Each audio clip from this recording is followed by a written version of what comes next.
Afternoon, peeps. Good afternoon, everyone. We are back, obviously. This isn't a green screen. I am here in my studio, and it's nice to be back as well. Don't get me wrong, I do miss the LA weather, but it is nice to be back in London. It's nice to be back on the green chair.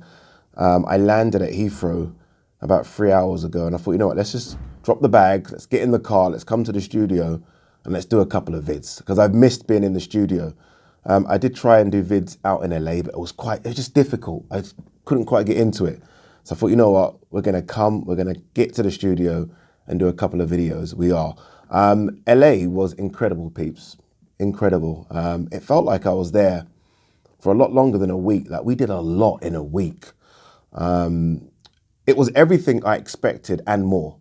I don't pretend to be an NFL connoisseur. I don't, you know. My sports are football, boxing, tennis, bit of basketball. I don't know too much about NFL, but everyone says, okay, this is the greatest show on earth. Like, everyone has said it. I was like, all right, here we go. Let's see. It's the greatest show on earth. It really is. Like, nothing comes close. Nothing. And I've been to everything. Like, I've been to Euro finals. I've been to Olympic Games. I've done the big boxing events. I haven't done a World Cup yet. I haven't done that, but I've done a lot. And nothing comes close. It really doesn't. So look, massive, massive thank you and shout out to 888 Sports, who made it all possible. Part one of me and Rory Jennings' trip to LA is in the description. So make sure you click the link, leave a comment, please, on the video. By the way, all you guys that have left comments in support of me, I can't thank you enough. Honestly, I was reading some of the comments on the plane and I was like, Jesus Christ, man, you lot are hardcore. You lot are hardcore. So thank you so much. So yeah, click the link in the description, leave a comment. Part two will be out in a couple of days. We're obviously in the Super Bowl. It was so weird as well. We was in I'm going to talk Kell Brook, I promise it's coming. We was in this massive private event prior to the Super Bowl, and you're just seeing Hollywood superstars just walk past you. You're like just walking past you. And I didn't want to be that person. I was like, oh, let me have a photo. But there was a couple, and I was like, Jesus Christ, man. It was just incredible. Just incredible. The game itself, though, like a Super Bowl game or an NFL game, takes ages. The game itself was like 4 hours. Yeah, about 4 hours. But I loved every second of it. And I think I might be an NFL fan now. I think they've converted me. They really have. All right, anyway, look, let's talk Amir Khan versus Kell Brook, which goes down this weekend in Manchester. I can't believe I'm saying that. Amir Khan is going to fight Kell Brook. I can't believe it. And you know what's crazy is that in the last couple of years, I almost feel like there was a cut-off time where everyone was like, oh, I don't care. That happened, right? I think maybe after Amir got beat by Terence Crawford, I think everyone's like, oh, I don't really care about it anymore. Everyone cares. It's weird how it's gone from, I don't give a shit, to now everyone giving a shit. The fight is huge. It's huge. It really is. I mean, I always know a fight's huge when non-hardcore boxing fans are asking me questions. I've got a few friends, family members as well. And when they start asking me questions, I'm like, all right, this is now transcended into something a lot bigger than I thought it was. A lot of people are really, really excited about Amir Khan, Kell Brook, me included. I'm very, very invested in this. I honestly can't wait. I'm trying to think of my fights that I'm looking forward to the most in this year. Obviously, a lot of the big fights haven't been announced, but this is one of them. I know it sounds crazy, but this is one of them. You guys know my feelings towards Kell Brook. I'm a massive Kell Brook fan. As soon as that All of the Lights comes on, that Rihanna, Kanye West song, I'm really, really invested. And maybe it's just because I followed him from when he was with Frank Warren. I don't know if obviously a lot of you guys will know that. I followed him since then. And I've always followed him. And I've always thought, this guy is super talented. Watching him earlier, I was like, okay, we've got something special here. And then when he beat Sean Porter and became world champion, I honestly thought we had a British boxer that was going to go to America and compete against the very, very best for the next 5-6 years.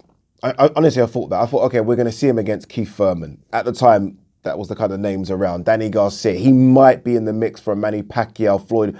All those things were in my mind. And it never happened.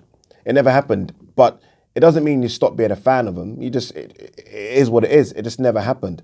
As for Amir Khan's been a superstar for it almost feels like half of my life. Like, I'm 40. It is half of my life. Amir Khan has been literally, I remember Amir Khan, so this is before Athens. I remember hearing about Amir Khan as an amateur. As an amateur. Do you know Athens is 2004 Olympics? So I'm hearing about Amir Khan when he was 15 years old. It's crazy. And he's been a superstar ever since. He really has. And what he's done for British boxing, I mean, whether you're a Khan fan or not, you just have to applaud it. You really do. I mean, he's reached the heights. Like, Khan's ticked every box. Khan has won the sport of boxing. There's no two ways about it. He's had those big fights in America. He's won world titles. There was a time for me when I thought he was the best 140 pounder on the planet. So that mix of Devon Alexander, Timothy Bradley, Amir Khan, I thought Amir Khan would have beaten both of them. He never got to fight. They fought each other, Devon and Tim, and then Tim went up to 147. But at the time, I thought Amir Khan would have beaten both of them. That's how good Amir Khan was. And I know people will say things like, oh, he was chinny, and I don't care. I really don't care. Amir Khan fought a who's who, and yeah, he lost some. You know, not everyone's going to be Floyd Mayweather or Joe Calzaghe or Rocky Marciano, whoever. Yeah, he lost some, but it was in him. That's it. At the end of the day, he'll look back and say, I was in that fight, and he should have got the Floyd fight. Amir Khan was that close. In fact, it was past that close. He should have got the Floyd fight. When Floyd fought Marcus Maidana, that should have been Amir Khan. It really should have been. So as much as, I say that because as much as Kell for about 10 years was chasing Amir, as much as I'm upset that Amir didn't give Kell the opportunity, Amir is chasing Floyd and Manny. Do you know what I mean? So how can you blame Amir Khan for not fighting Kell when he's chasing the pound for pound number 1 and 2 at the time? And it's not just the pound for pound number 1 and 2, you're chasing the GOATs. You're chasing the biggest payday possible. You're not going to go backwards and look at Kell Brook. As much as it's a massive British-European fight, you're not going to look at Kell when you're chasing Floyd and Manny. But there was a time when it should have happened. Well, there's a few times, actually. Amir Khan did tell to Kell Brook, you know, get a world title and then we'll see. Kell got that world title against Sean Porter. But there was a time when both were really struggling for opponents. Like, Eddie couldn't get Kell an opponent, hence why he got him Gennady Golovkin. Amir Khan was trying to chase greatness, but made a massive mistake in fighting Canelo. Then you make it. Then Kell can't get a fight. Oh, let's go up to 160. Amir can't get a fight. Let's go up to middleweight as well. Let's do that. Let's do that. Or sorry, junior middleweight, 154 pounds. Amir went to. Let's do what? That's the perfect time. Then you make the fight when both are very still serviceable. Kell was unbeaten. Amir's had some damage, but he's still very good. You could have made it then, and it's a massive fight. The thing is, it's a massive fight now. The amount of money they would have made back then, they're making now. I really do believe that. I think they're making now. And I'm only saying this because of the interest. It seems like there's interest from every angle. I've always said I thought Kell would have beaten Amir, just from a stylistic standpoint. I've always thought that Amir, yes, fast hands and fast feet, but I think Kell would have got to him. He would have got to him. He would have. Kell just, for me, would have been too big, too strong. And Kell's a very good boxer. I actually sometimes think underrated boxer. Kell's movement, his jab, his front footwork is really good. His defense, high guard. Like, Kell would have got to Amir, my own personal opinion. Now, Jesus Christ, let me have a sip of the old latte.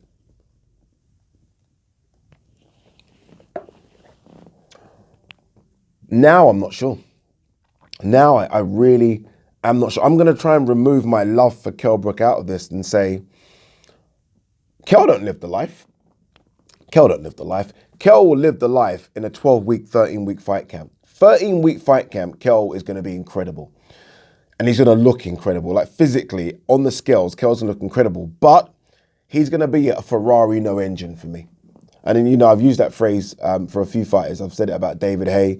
I've even said it about Jean Pascal, guys that look physically incredible, but there's nothing under the bonnet. Kell's got 6 good rounds in him, I think, to get rid of Amir Khan. If he doesn't, then I think there's a problem. I think there's a problem. Both have clearly deteriorated. I mean, you know, I'm not Einstein for saying that. I just feel like Amir's deteriorated less. Don't know. I think, and again, there's a couple of reasons. Number one, Kell doesn't live the lifestyle. Doesn't live the lifestyle. Ask everyone in and around the boxing world, they know that. Number two, that weight cut. Yes, it's 149 pounds. That ain't helping Kell. Like, this needs to be at 154. It really does. 154, it's a different thing altogether. Amir knows that, hence why he's done it at 149. Amir working with Terence Crawford's camp, it's a good thing. I think people have maybe jumped on how good that is. It's a good thing. He's working with a camp. Yeah, okay, cool.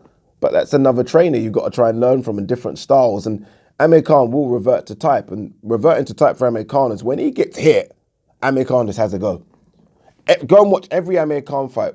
When Amir Khan gets into a firefight, like, it's very, very good when Amir Khan's doing what he does, where he fast hands and moves away and circles and does all the right things.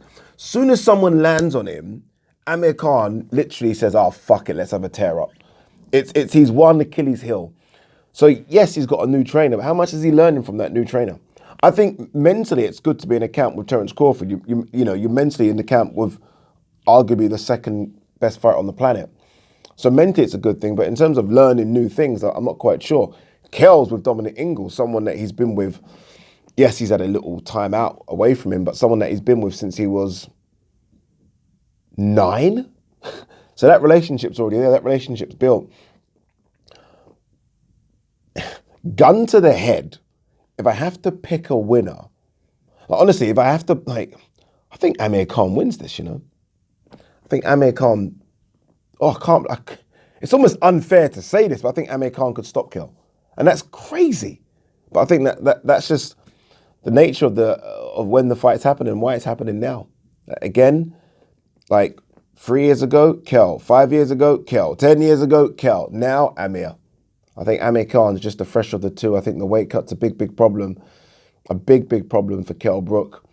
But what it will be is a car crash. And I don't mind a bit of car crash now and again. Sometimes you can love all these technical, Estrada versus Chocolatito fights. I get it. Rigondeaux versus Lomachenko fights. Technically, oh my God, this is incredible. Sometimes you just want to see a car crash. And I just want to see a car crash. That's what I want to see. I'm gutted. I can't tell you how gutted I am. I'm so gutted I close my eyes just thinking about it. I'm gutted I'm not there for it. I am. I really thought I was going to be there with a number of different outlets, but unfortunately, shit happens. So we are going to be doing a live watch-along, which will be even better anyway. We're going to be doing a live watch-along. I'm not quite sure what time we'll start yet, but I'll let you guys know. Around 8:30, maybe 8:30, 9 o'clock. The undercard is a bit, so there's not much for me. Let me have a quick look actually at the undercard before I do that. That was a bit rude of me.